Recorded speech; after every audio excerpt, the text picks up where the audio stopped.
use your powers for evil. Evil? Your evil is mine.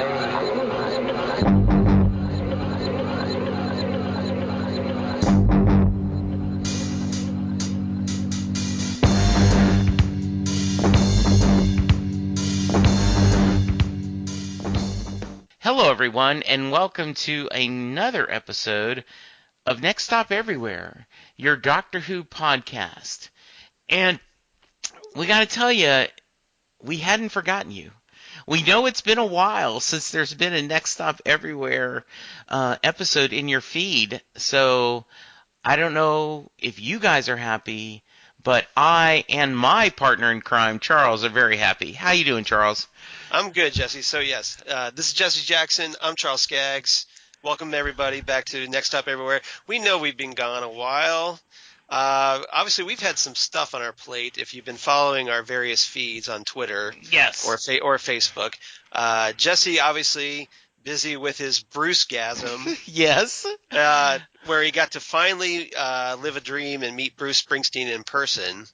Absolutely. And so you might as well tell us how that went, because I'm sure you're busting at the gut to tell us. Thank you, Charles. Yes, I started a new job November 14th, and that's been another reason we haven't been recording is I've been really working a lot of hours and trying to get to know the job. And they announced that Bruce Springsteen was going to be down in Austin, Texas, which is about a 3.5-4 hour drive from Dallas, doing these.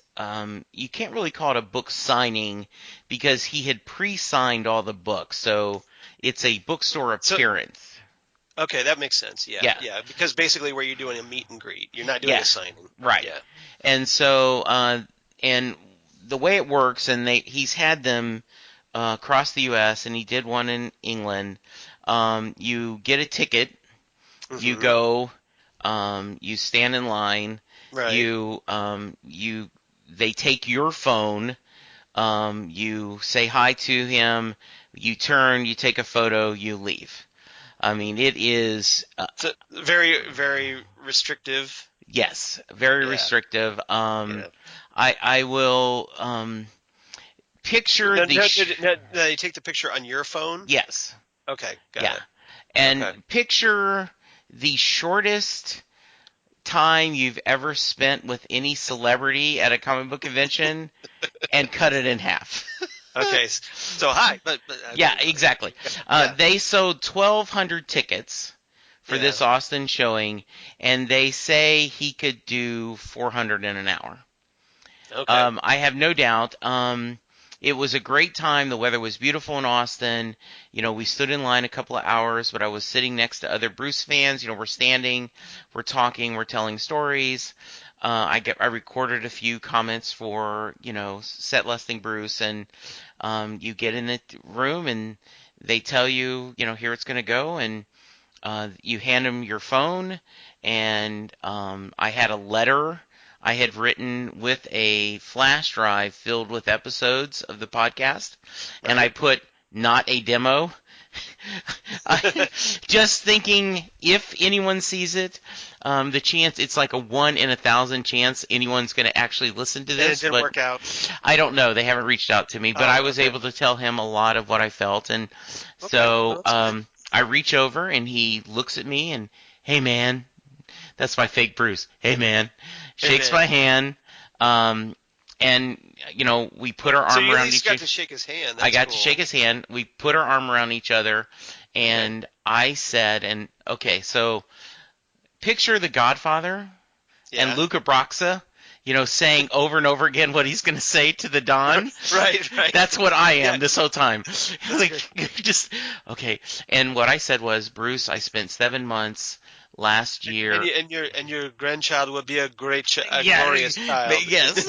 May it be a masculine child. May it be a masculine child. That's it. Yeah. Thank you. I said, Bruce, I spent 7 months last year unemployed, and I listened to Better Days and Land of Hope and Dreams almost every day to give me hope.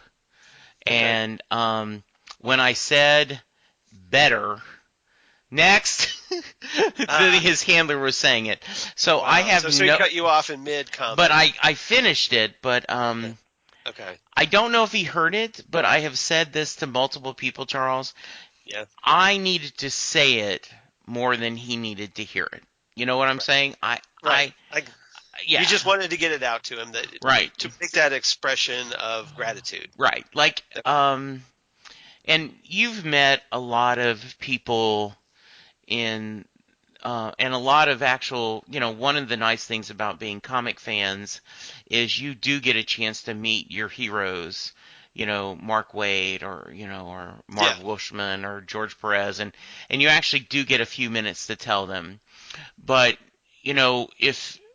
if you had the chance and you only had like 10 seconds with Russell T Davies, I know what I would want to say, and I don't want to steal your thunder, but I would think you'd say the same thing.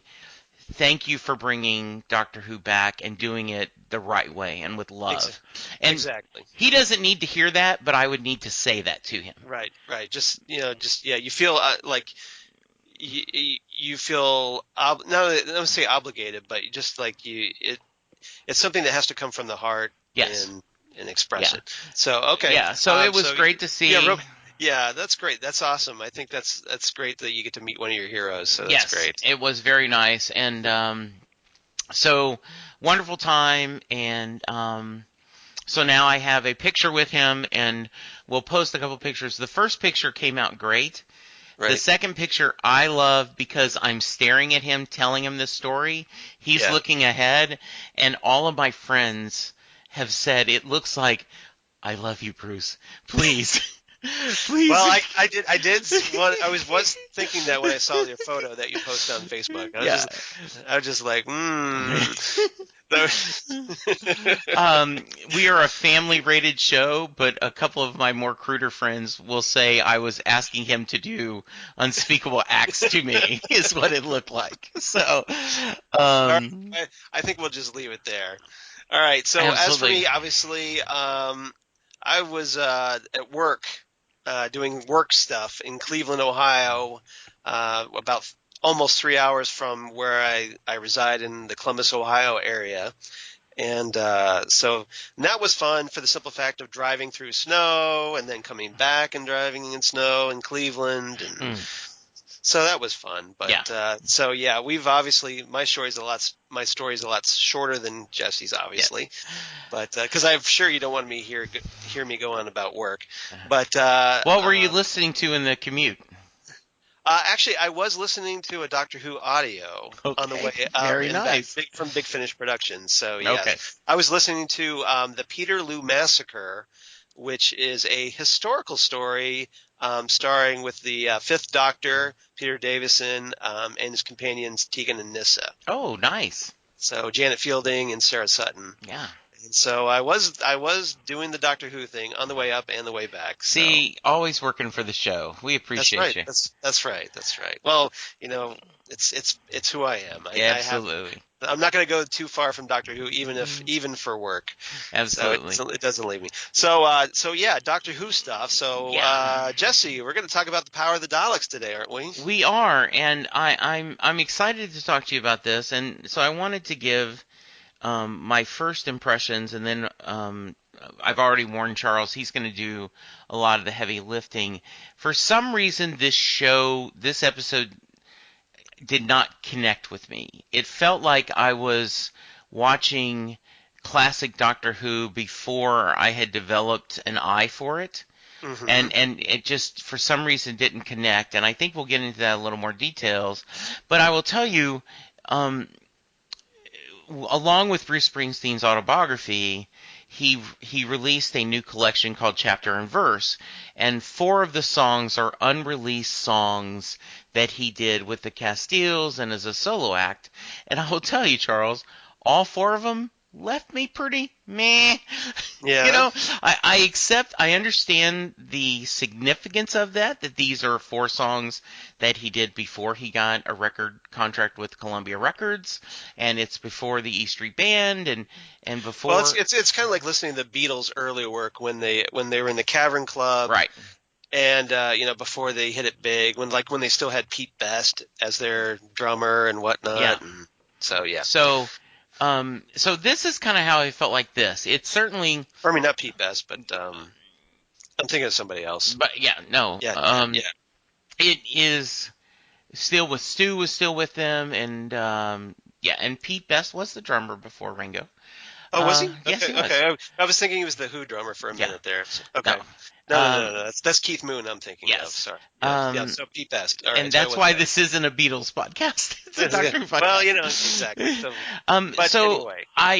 I'm really looking forward to hearing this because I know you have a passion for all things Whovian, and you especially have a soft spot for classic Who. Because too many of our modern fans, including me at times, gives that classic Who kind of, oh, that's the old stuff, versus understanding its own right. So I acknowledge the importance of it, and I acknowledge how great this is that we're getting a chance to see it and hear the original audio. But it just didn't move me the way that some of them have. So Okay. I would think you had a different impression, I'm guessing. Yeah, let me see if I can put this at least in a little bit of a different context Sure. and see what you think. And also one other thing, Yeah. because, we're going to do this a lot because you and I haven't talked, and I'm like so dying. I also think you had the advantage. You saw it at the theater where you Right. got to see it all at one time. And I think that was the better way to go. 'Cause than I've been watching a weekly episodic format. Yeah, okay, so... I think it definitely works better in the theater and all in one sitting. Okay, so continue.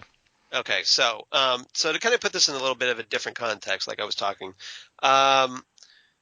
this obviously is Patrick Troughton's first story. It's been lost forever, ever since the BBC and their infinite stupidity decided to junk most of the William Hartnell and Patrick Troughton stories that have been steadily recovered or reconstructed over the various decades since then, back in the 70s.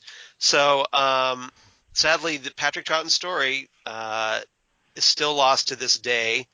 But the audio survives thanks to the person who was grand enough to record these on his tape recorder hooked up to his television set back in 1966. So thankfully we have the audio. And we've been in various fans like myself have listened to the audio, but obviously would prefer the video. So now a lot of us had wanted to see The Power of the Daleks animated, because after various previous efforts, like The Invasion, where there were episodes animated to finish the story, or The 10th Planet, or other stories, but and the animation in that was really good compared to what we have here in The Power of the Daleks. And I think there was a definite reason why they changed the animation style. In the simple fact, I think, is to make it more cost effective, because they wanted to make money on this so they could keep doing more. So the animation costs apparently were too high to do this entire story and make it cost effective. So they kind of went with a lower budget, scaled back animation, and apparently they did it in a very short time period. So what they use is like a computer style animation where kind of like what they did, like the TV show South Park. Originally it was using construction paper animation. Right. And then they upgraded to computers because obviously it takes forever to do it in construction paper animation. Same thing goes with drawn animation. Mm-hmm. And that's what we originally had with the previous animated efforts. But here, for the time constraints and the budget, they had to switch to computers. Now, in one sense, it works really good because the Daleks look great animated. Right. I think they did too. I think they look really great in this animation. Yeah. The problem is the people, like the actual human beings. Sometimes their movements are so jerky, and it's almost like you're watching puppets, because the hand gestures and whatnot just kind of seem all choppy and bouncing around, like you're almost like watching Team America World Police, if you ever seen that movie. Yeah, but I mean, that you kind of expected because it was the puppets and that's part of the charm. This Right, but just with looked animation, weird. yeah. Yes. Yeah, it definitely obviously looks cheaper than the previous animation efforts.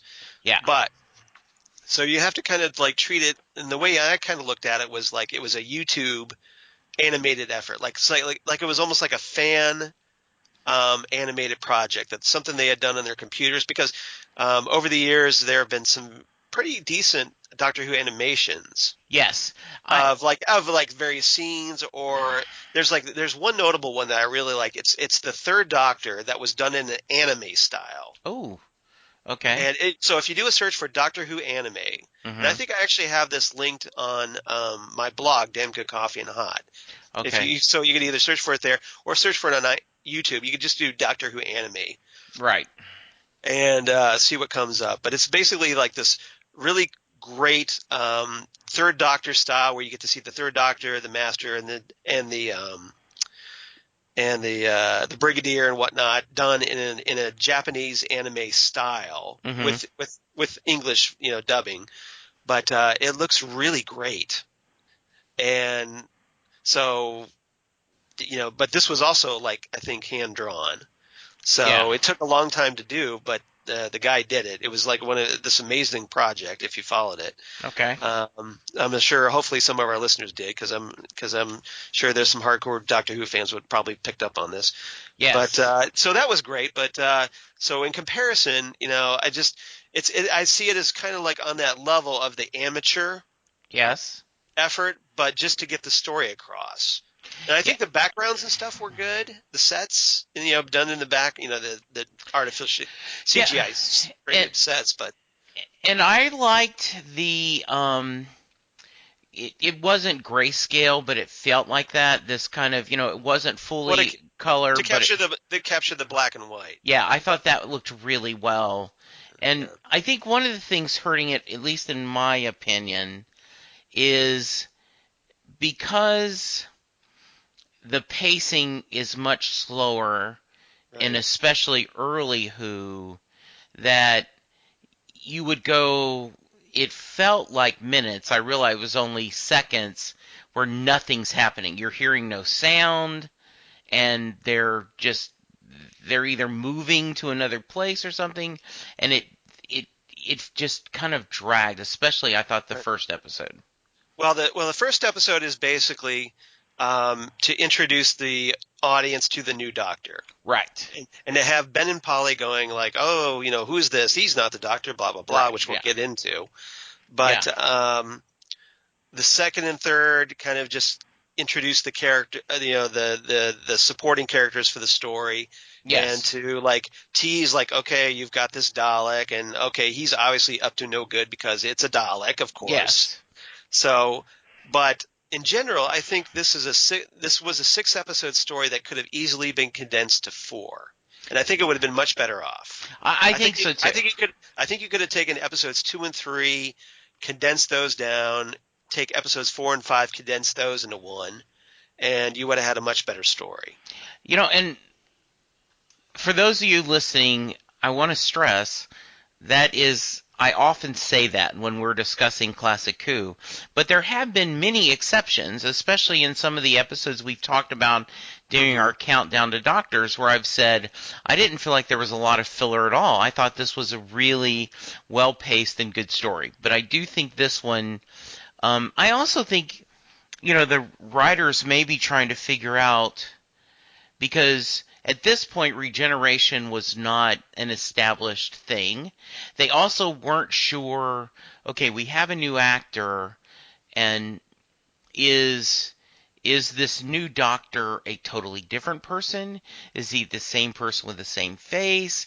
What are the parameters of this change? Yeah. Yeah, and I think that's one of the things that like I had on the agenda to talk about is this whole concept of the first regeneration, because we're trying to figure out who this new Doctor is, and obviously they tried to do some tricks, or try to give him some character traits that obviously didn't stick, like the recorder, and that big kind of like crumpled stovepipe hat that he wears, that you don't really see again. You don't? After this. Okay. After the story, I think the stovepipe hat lasts in like another episode, because the next episode, the next story after this, excuse me, is the Highlanders, which is the one that introduces Jamie McCrimmon. Ooh. So yeah, so I might want to so- see that one down the road because Yeah, so- Jamie's one of my favorite companions. well, that's one of the reasons why you have to support these animated efforts, because Yes. if they can make money, they'll do Right. more. Absolutely. So whether you're Yeah. you're kind of in about them or not, you really should support them, because then Yeah. you can see more stories. So Charles, because it's animated, and by the way, I did do some research. Fans have animated these as well, right? Because you can see if you do a search for Right.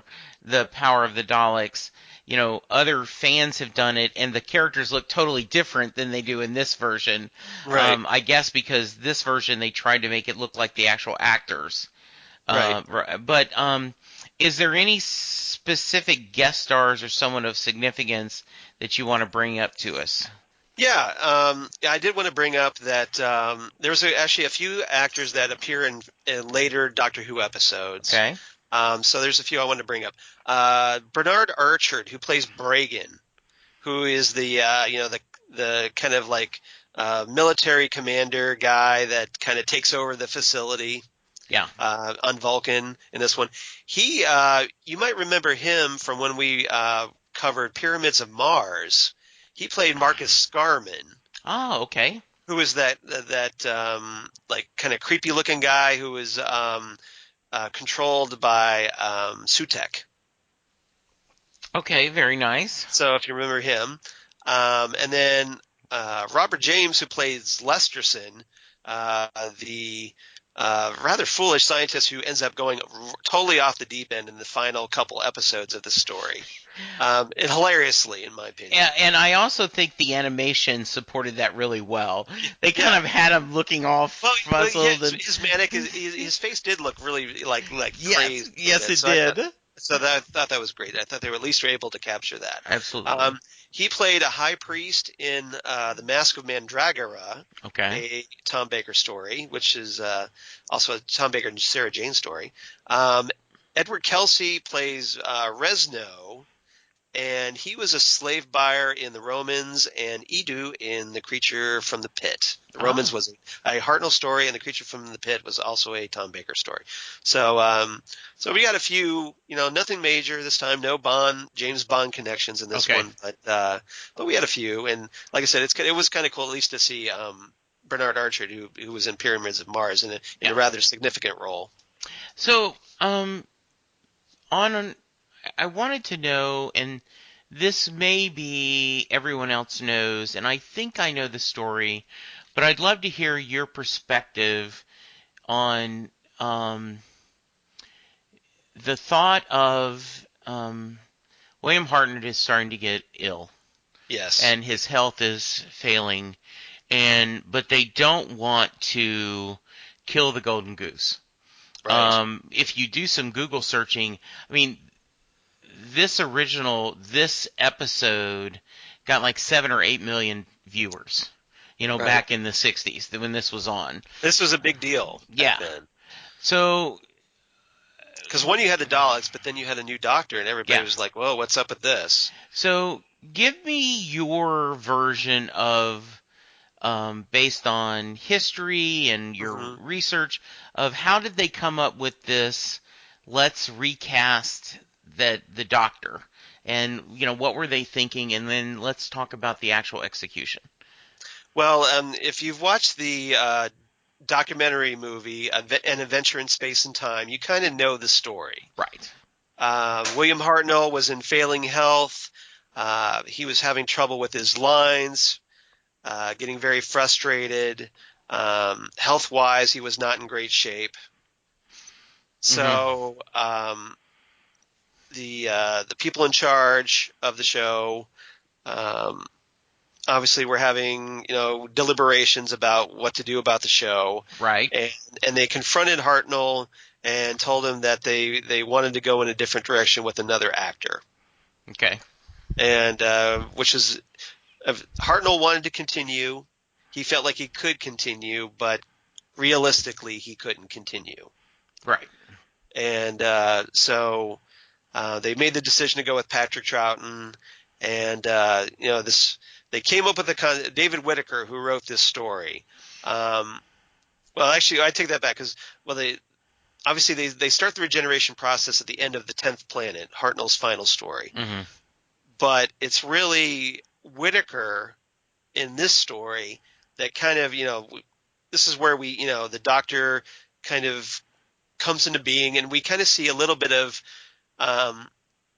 even though it's not really identified, we see this post-regenerative trauma where he doesn't feel quite like himself yet. He's still kind of like talking like, well, the Doctor was somebody else. He wasn't me. Yeah.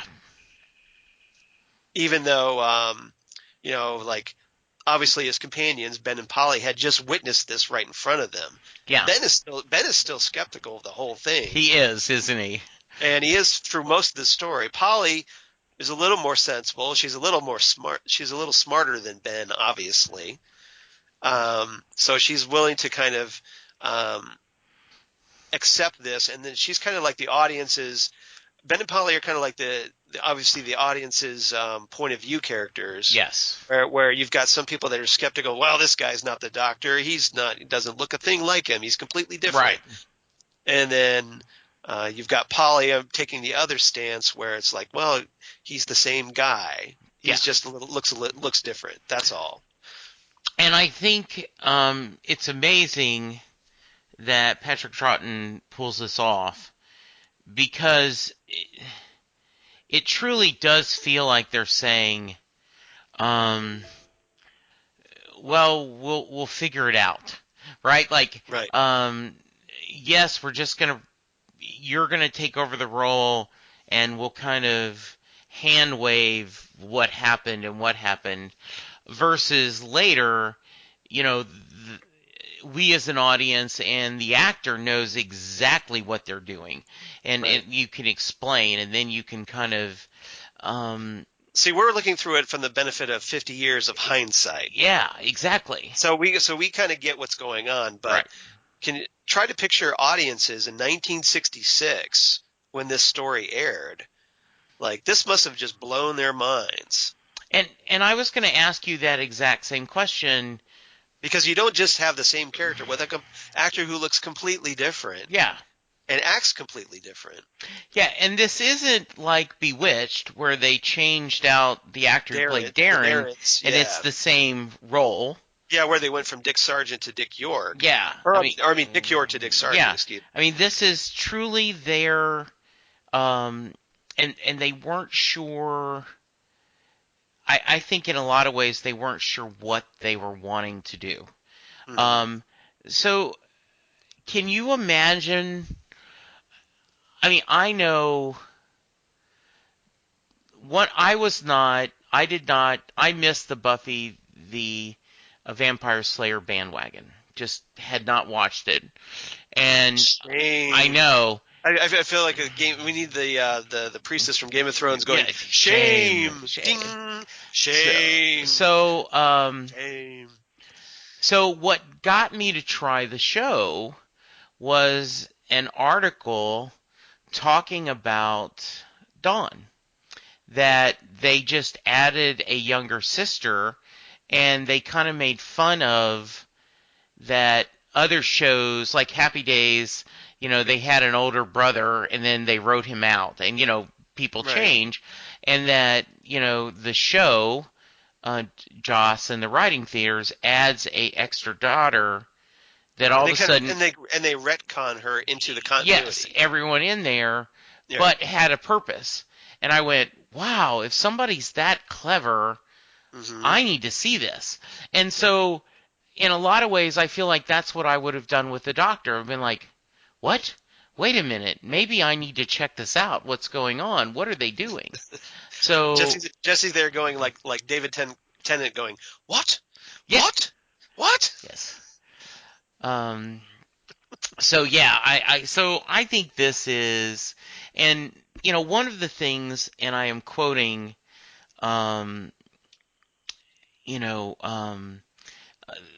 the 50th anniversary, they did the little 30-minute episodes of every Doctor. Mm-hmm. And Stephen Moffat talked about how amazing Patrick Troughton was, that he had that burden of carrying it. And so I think this is amazing. And I will tell you, from my experienced eyes, he feels like the Doctor, and it feels like our Doctor Who episode. It doesn't feel like here's a new show they're trying to shoe in. This is Doctor Who. Right. Okay. And then obviously this story, it's because they had to convince the audience, like, hey, Yeah. just because it's a different guy, it's okay to keep watching. Yeah. And obviously, if you go on Twitter at all, you know how skeptical people can be. Yes. And jaded about things. Thank God there was no Twitter back in the 60s. I don't think we would have Doctor Who No. today if Twitter had existed in the 1960s. No, I think you're totally true. So... Well, he's not the Doctor. Right. Yeah. Boycott. #boycott. Yes. Stuff like that. Instead of not my president, not my doctor. Not my doctor. Exactly. #not my doctor. I totally agree with that. So All Charles, as a true connoisseur, what are your thoughts on Troughton's Doctor? And it's not just overall, but overall this episode and overall. Yeah, one of the agenda items I put is the Cosmic Hobo, because that's Troughton's, obviously his persona. Mm-hmm. This rather shabbily dressed little man who is obviously more than he appears. Right. And Troughton, obviously we've talked about this, how he had to take on this role. And actually kind of like a pretty beloved role, because a lot of fans saw the Doctor as their grandfather almost. Yes. A surrogate grandfather. So he had a huge responsibility being the first – I mean, nowadays we're like, regeneration is like, okay, well, who's going to be the new Doctor? Okay, do I like him? Do I not like him? Well, okay, maybe eventually I'll like him. Right. But back then this is brand new territory, so he had to do a lot to overcome Hartnell's. It's almost like the James Bonds, after Sean Connery left. Yes.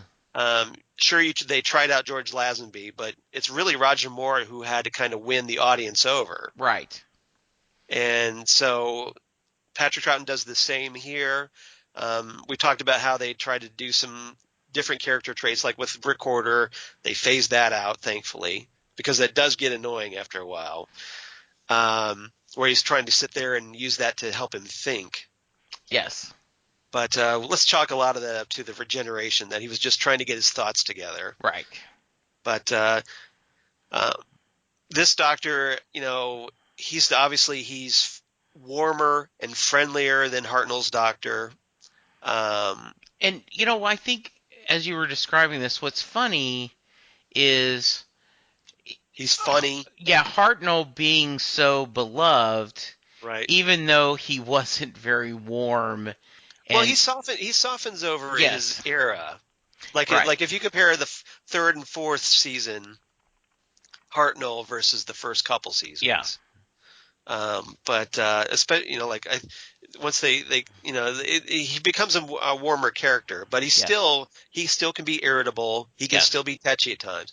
Right.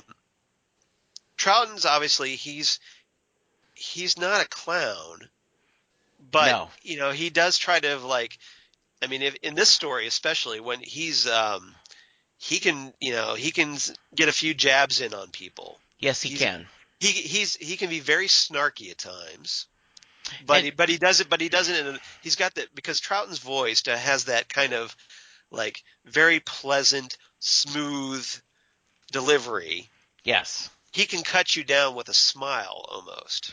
He can, and that's one of the things I liked about it is, and we have, I think, Matt Smith has been on record about how much he loves this version of the Doctor and does a lot of his bases. But I love that when you feel you're kind of this, it's almost a Columbo type persona.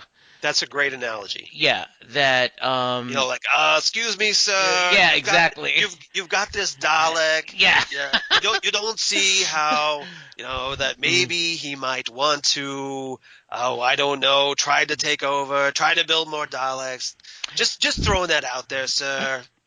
I now want us to get a script of an episode and we do Columbo. I want that now so hard. That is top on my Christmas list now that I've met Bruce, is having Charles do an audio play with the Doctor as Columbo. Well, and then you've got everybody under 30 going, "Who's Columbo?" Absolutely. Yeah. So. So. Yeah, I hope you like that. That was my attempt at a Columbo. And I thought it was awesome. I'm giggling now. And behind the scenes, Peter Falk is the second Doctor. Yeah, Peter Falk. Charles and I do not record this. We talk via Skype, and we have our cameras so we can see each other. So I'm doing the gestures. Yes, it's perfect. All right. You can't do a Columbo impression and not do the gestures. Yes.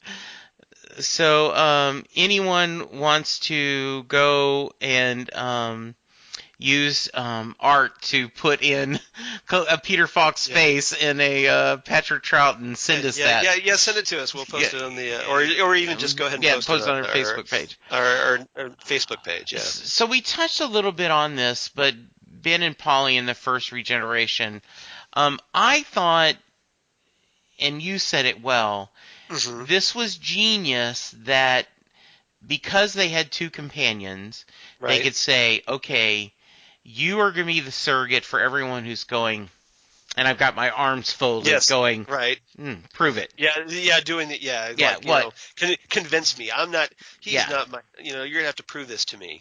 And then the other one going, arms open, going, oh, yes, he is. So I thought that was really... And it makes sense because, well, Ben's a very excitable... I know you haven't seen a lot of Ben stories. I mean, there aren't that many that exist. There's really... before this story, there's really the War Machine, and that's it. In the 10th Planet, excuse me. So there's like a couple stories with Ben, but before this one. So he's naturally he's kind of like he's kind of hot-headed. He's very strongly opinionated. He's kind of steadfast or resistant to change.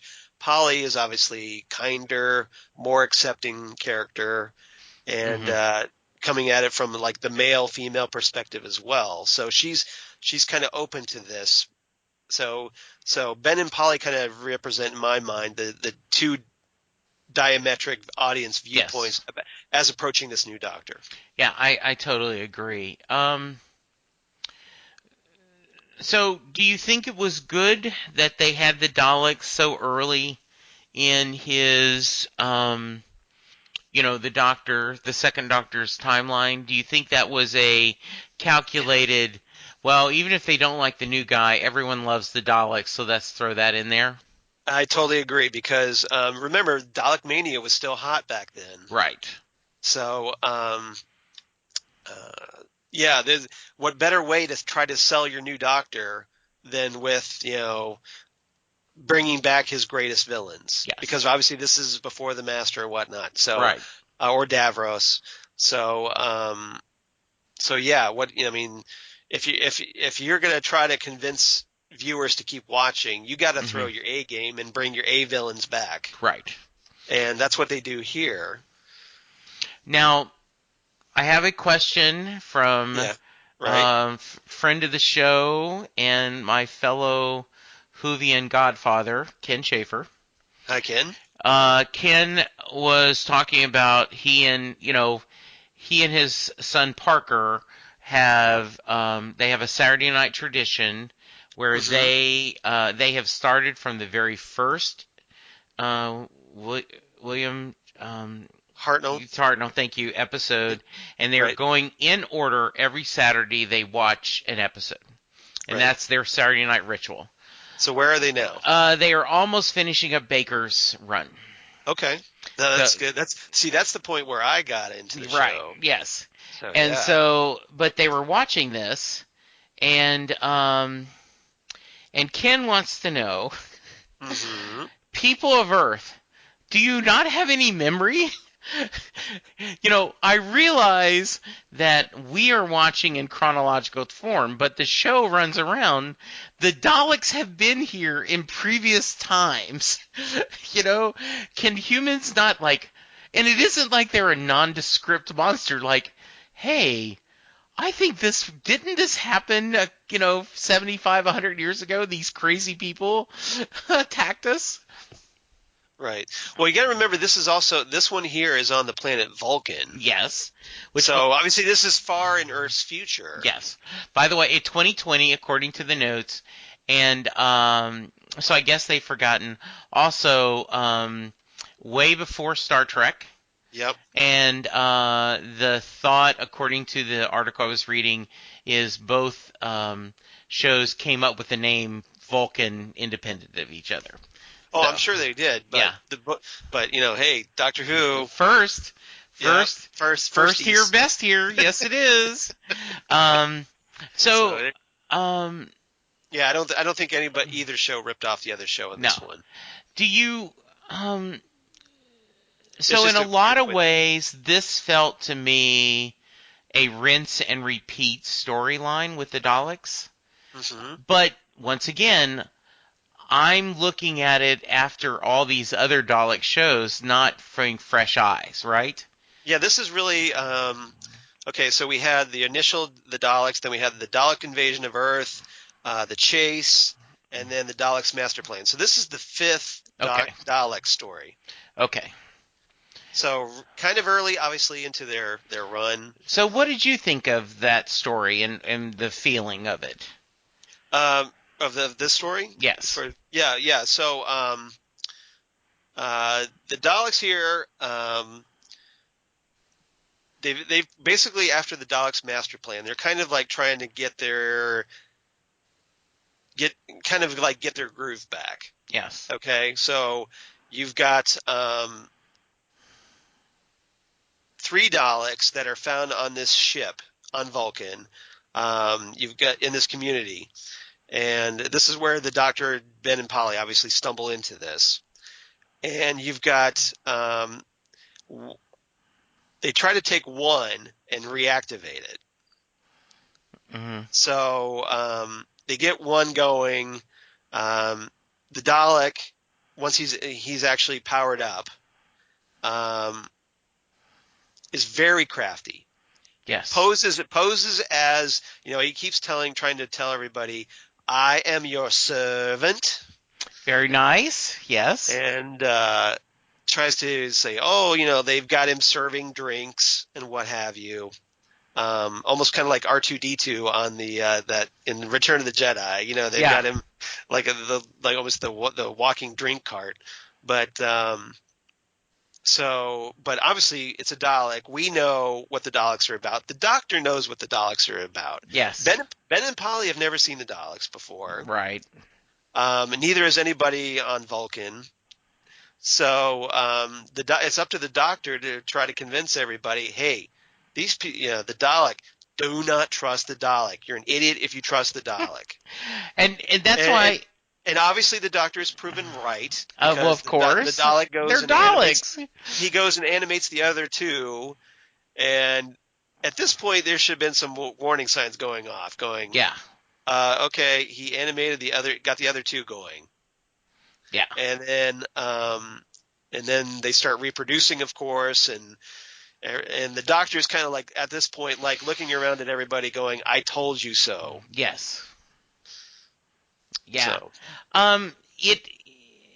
It feels like, and I have shared that I kind of had a little Dalek overload. Yeah. This, people are idiots and bring the Daleks. The Doctor warns it's going to be evil. The Doctor is proven right. The Doctor defeats them. Rinse, repeat. But I think you have to appreciate how sinister the Dalek is in this. The original Dalek, how manipulative he is. Oh, he's perfect. And he's playing everybody. and even though the Doctor knows it.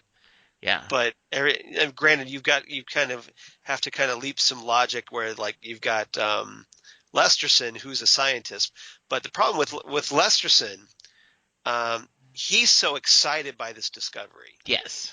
He's geeking out. Basically, he's geeking out of this Dalek, and the Dalek takes advantage of this. Yeah, I think one of my favorite scenes. And I really like that.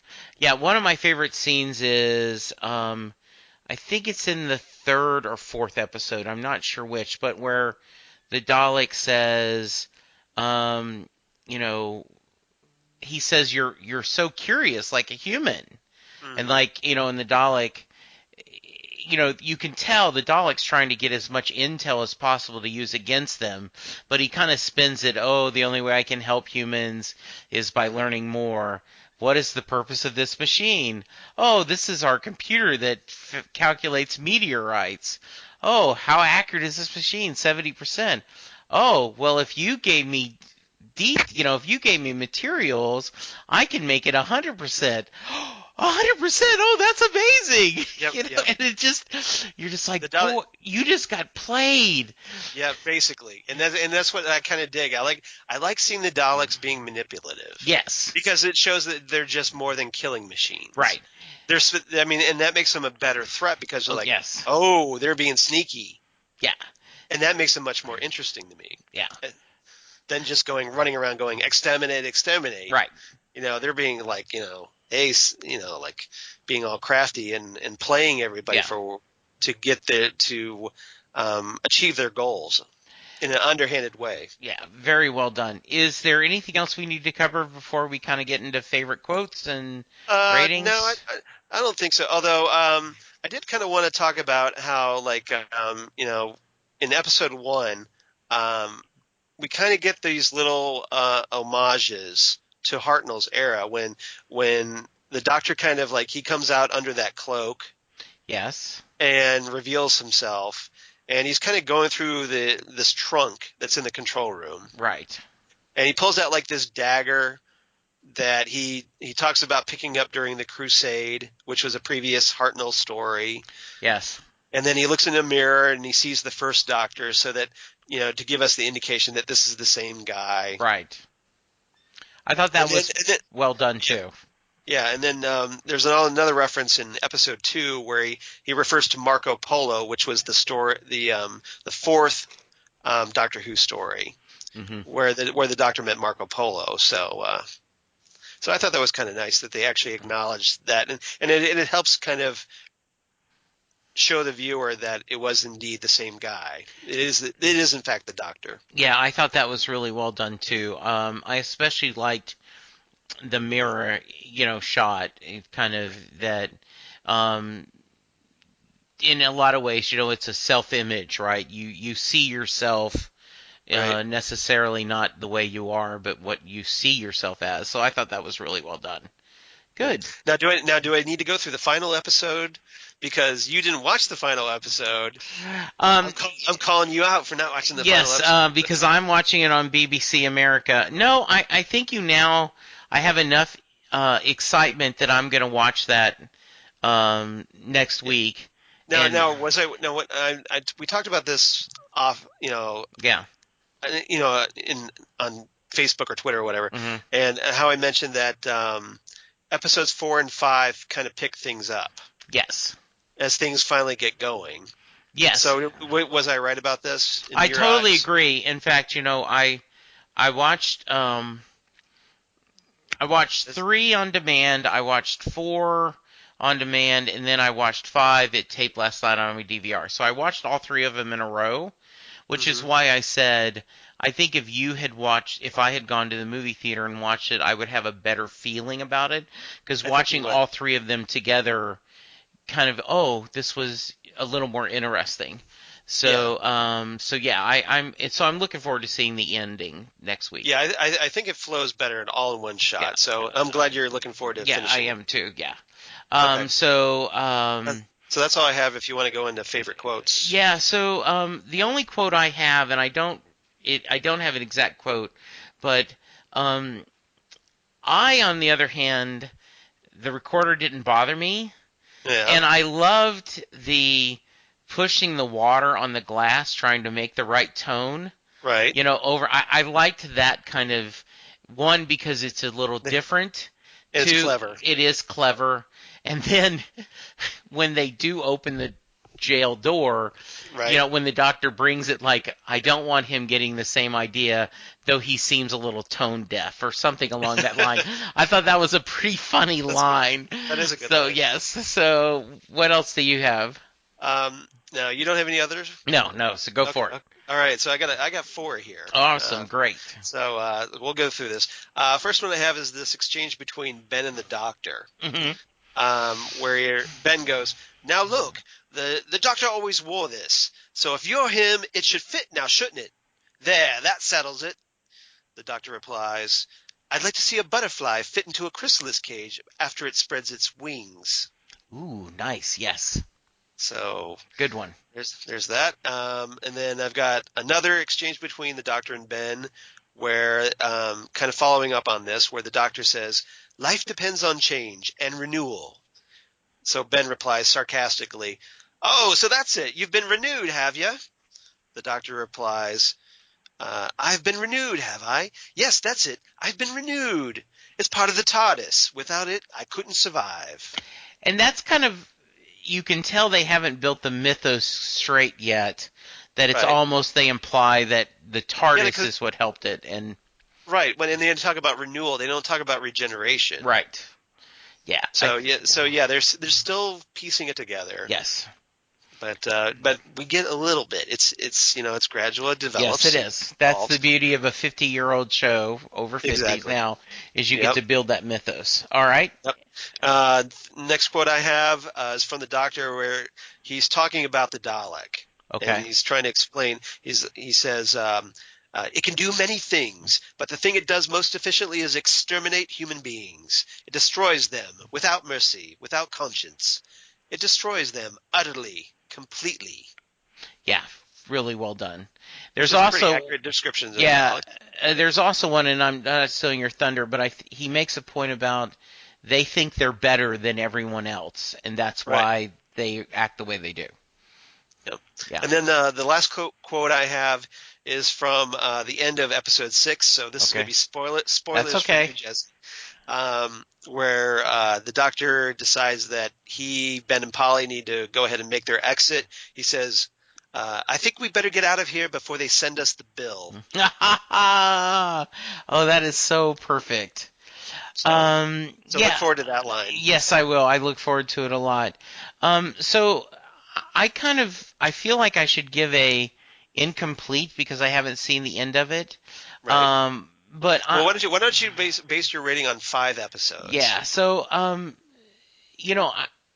I would give this 7. Ringing glasses. Okay. Mostly just because factoring in the significance and everything, and how the story picked up toward the end.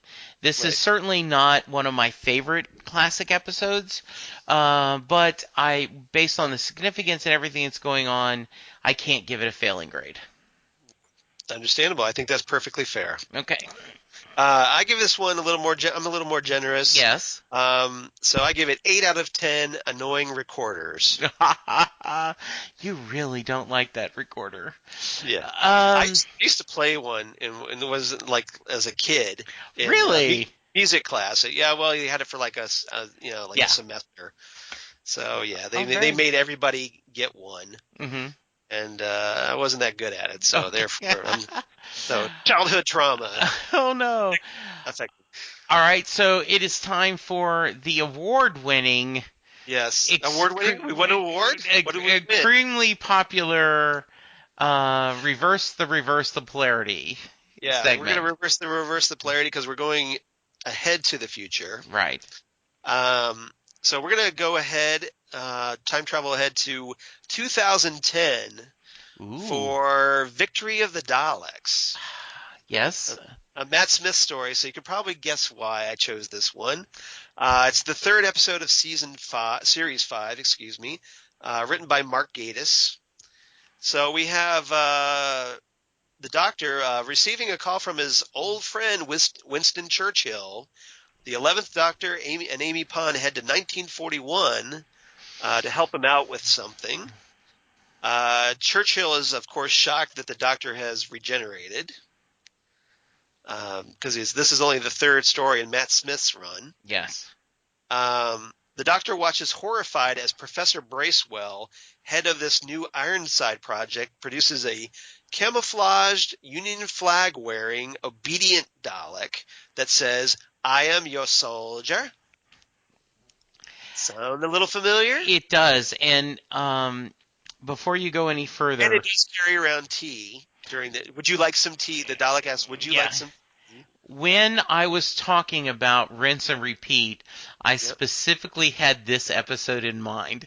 So I am angry with myself that I did not write, You didn't figure this. Yes, because that's exactly what I was thinking. Like, but I didn't think it was fair.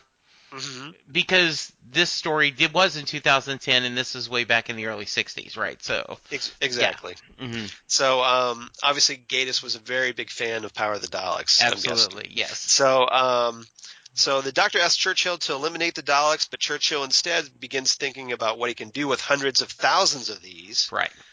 The Doctor's like, bad idea. Yeah. So again, you've got the Doctor going, no, do not do this. Yes. After Bracewell's offered tea by one of his Ironsides, the Doctor strikes the Ironside Dalek with a big, heavy wrench, kind of like when he was trying to shock the Dalek. Yes. In Power of the Daleks, ordering it to attack him. Yes. The Dalek reverts to its true personality and transmits the testimony, in air quotes, to the Dalek mothership, which is hidden behind the moon. The Dalek's objective, as we find out, is to restart the progenitor, which contains pure Dalek DNA, thus restoring their race. So again, you've got the Daleks trying to rebuild themselves. Yes. Only here they kind of do it a little differently. So after 3 British Spitfires are modified so that they can fly in space, still trying to figure out how that's possible. Yes. Because I'm not sure a Spitfire would structurally be able to leave orbit, but okay. Yeah. Hand wave. Yeah, Mark Gatiss hand wave. Okay, so the pilots attack. They destroy this dish on the other side of the Dalek ship that was firing an energy beam, saving London before it can be destroyed by approaching German bombers. The Daleks retaliate by triggering what they call the Oblivion Continuum, a power source inside Professor Bracewell, who turns out he's a creation of the Daleks. And that contains an unstable wormhole that will consume the planet if it's released. The Doctor, torn over defeating the Daleks or saving Earth, orders the Spitfire to stop its attack and return to Earth. The Daleks actually winning this one, hence victory of the Daleks. Having played on the Daleks play on the Doctor's compassion, and therefore they announce their victory and retreat into hyperspace. Like, haha, we owned you, sucker. Drop the mic. Yes. Drop the mic. Peace out. Yes. So that's it. That's the victory of the Daleks. Very nice and a excellent suggestion. It makes me want to go watch it again. So, which is the purpose? Well, that's good. Yes. That's the whole idea. Absolutely. So next time on Next Stop Everywhere, we get one of the highlights every year. It's a new Christmas special. And not just a new Christmas special, we're finally getting a new Doctor Who episode. Yes, it has which we haven't gotten since a year ago. Yes. So we're celebrating an anniversary of getting a new Doctor Who episode. Yes. And I've already gone through the DVR, and I've set to record all the previous Christmas specials they're going to rerun, right. And to kind of watch them again, to get in the mood. I will tell you, Charles, we are flying out Thursday, the 22nd, to New Orleans, and we are spending Friday, Saturday, and Sunday in New Orleans, and we're coming home. Right. So, safe travels, my friend. Thank you. We decided to go out of town for Christmas, so Chris, we were talking last night, and he said, "You trying to figure out how you're going to watch the Doctor Who special?" No, but no, this is even better. we're going to be back home like 5:30 Christmas Day. Okay. And so Chris is like, I got to go pick up Charlie, his dog he's going to have. He says, and then I'll head to your house. And I said, well, I would assume you just were going to go home, rest, and then come over Monday in time for the Cowboy game. He's like, first off, it's Christmas night. Yeah. And don't we have to watch Doctor Who? Nice. Oh, Were you a proud papa? Oh, I was so proud. Almost as proud as when we were in the car. He started singing Bruce Springsteen lyrics to Linda, and she's like, oh my God, you've converted him. So yes, Chris is like, Linda's can't. going, oh no, there are two of you. Yes, but he was the one who said, I have to watch Doctor Who with you Christmas night. That's a tradition. And okay, I was like, because he's done that the past 4 years. And so there's certainly no better Doctor Who or no better Christmas tradition than watching Doctor Who on Christmas Day. It is such a joy. I mean, it is. There's just something about it, and I know I'm preaching to the choir, but you've had your celebration, and you've seen family, and you've exchanged gifts, and you've had a good meal, and you've just been together. And just when there should be a letdown, like, oh, Christmas is over, you got something to look forward to. You do. You get to cuddle up. If it's cold where you're at, or even you just sit there with a nice beverage, and you end the day watching Doctor Who. A new Doctor Who is just a wonderful thing. Yep. So we're obviously gonna be talking about the return of Dr. Mysterio. Yes. And kind of curious to how this one's gonna come out, because it actually has some superhero elements to this story. Yes. This is the first time Doctor Who's ever touched on superheroes. Right. And so trying to figure out how that's going to work. Obviously, I'm sure it's going to turn out to be aliens because it's Doctor Who. Right. But the question is how. Yeah, and we get the return of Nardole. Right. And so, I think that's amazing. The Husbands of River song was a funny episode that ended very sentimental. Right. So I'm really looking forward to this one. According to what we've read, they've talked about it a little bit like a summer blockbuster, that superhero feel. So I'm really looking forward to this. And we're planning we just were talking before we hit record. We're going to try to record as soon as we possible to get it out, maybe even Tuesday or Wednesday after Christmas. Right. We know you've been waiting for a while for a new episode, so we'll try our best, and this will obviously be our last episode for 2016. Absolutely. So then we're going to figure out what we're going to talk about after that, and I have some ideas. Yay, very nice. So we'll talk about that next time. Good. On episode 71. Yes. So Charles, if someone wants to contact us on the show, how can they? Obviously, you can contact us at nextstopeverywhere@gmail.com. Right. Or you can reach us on our Facebook page at Next Stop Everywhere, the Doctor Who podcast, or on our Twitter page at Next Stop SMG. So please check us out there. Please follow us on Twitter and like us on Facebook. And go to iTunes, write and review us. Yeah. That would be greatly appreciated. Have we hit 150 likes on Facebook yet? I don't know. We'll have to check. We were close. I haven't checked for a while. So I think we did. I think we did. I think we hit 150. So thanks to everybody for helping us to 150. Oh, very nice. I'm pulling it up as we speak. Yeah. So and Charles, obviously we'd like to get to 200. That's absolutely cool too. Where can they find you? They can obviously find me at Charles Skaggs on Twitter, or at Charles Skaggs on the Instagram. I just posted a couple pics from my Cleveland trip, including a great shot of the Terminal Tower at night. Oh, nice. So that turned out because I was on the 16th floor of the Westin Hotel, and it looked pretty good. Very nice. Turned out pretty good. So then Facebook, of course, Charles Skaggs, or Google Plus for all you crazy kids on the Google Plus. Shout out to Karen. And then, of course, my blog, Geeky Things, Damn Good Coffee and Hot, where I talk about all these things and more, including Doctor Who and Next Stop Everywhere, and my other two podcasts. That's right, I said other two. Yes. I'm doing the Fandom Zone podcast and a upcoming Twin Peaks podcast that I'm doing with Zan Sprouse, wife of comic book artist Chris Sprouse. Oh, nice. When is that coming out? Well, Zan and I are supposed to be recording our first episode this Thursday. Oh, nice. So if I were you, I would go to Ghostwood, the Twin Peaks podcast on Facebook, or at Ghostwoodcast on Twitter, and follow us there, and you'll learn more. Awesome. Very cool. And I can be reached at Jesse Jackson, DFW. I am on Facebook as ways, Jesse Jackson in Louisville, Texas. My other podcast, Set Lusting Bruce.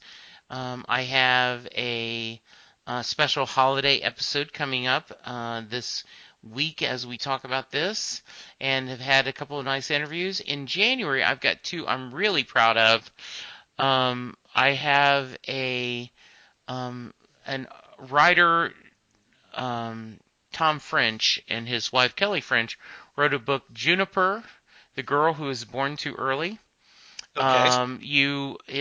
I think I have this right. I believe you need to be 24 weeks to be viable, premature born, and she was born 23 weeks and 6 days. Ooh. And happy ending, she lives, and they Great. talk about her meeting Bruce Springsteen and what she had to say, because they played a lot of Springsteen music. An absolutely tissue-driven episode. But it's inspirational and It is hopeful. very inspirational. I will give you the answer. I'll give you just a little hint. When we talked about how fast the episode, seeing Bruce was, and Right. so her mom and her got their picture and they were walking away, and her mom says, "Were you disappointed that you didn't get to talk much to Bruce?" And she goes, "Nah, he knows me, or else why he wrote all those songs for me." Nice. So a little 4-year-old girl. So yes, those coming up.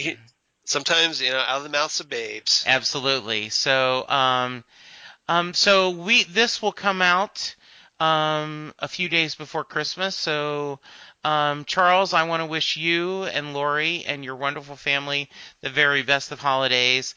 Truly, one of the blessings I receive every year is getting to talk Doctor Who with you, and I appreciate that very much. Well, Jesse, I totally feel the same. All my best to you, Linda, and Chris for this holiday season. And like I said, safe travels to New Orleans. Thank you. We'll look forward to, we'll be back, for one more episode for 2016. Yes. So. And listeners, I hope whatever holiday you're celebrating, whether it's Festivus, Hanukkah, Christmas, or something else, I hope it is wonderful. We love you and appreciate you so much. Charles and I would do this if no one listened, but it is nicer to know that actually people do listen and interact with us. So Yeah, and we've actually hit over 1,000 downloads. Yes. This past month, so that was very cool. So It is. keep it up, everyone, and we'll keep trying to give you some good content to download too. And absolutely. So for now, we're going to say Merry Christmas, Happy Holidays. Thank you, Charles. Thank you, listeners. Keep hope alive. And remember, as we learn about each other, so we learn about ourselves. Very nice. Good deal. Bye, everyone.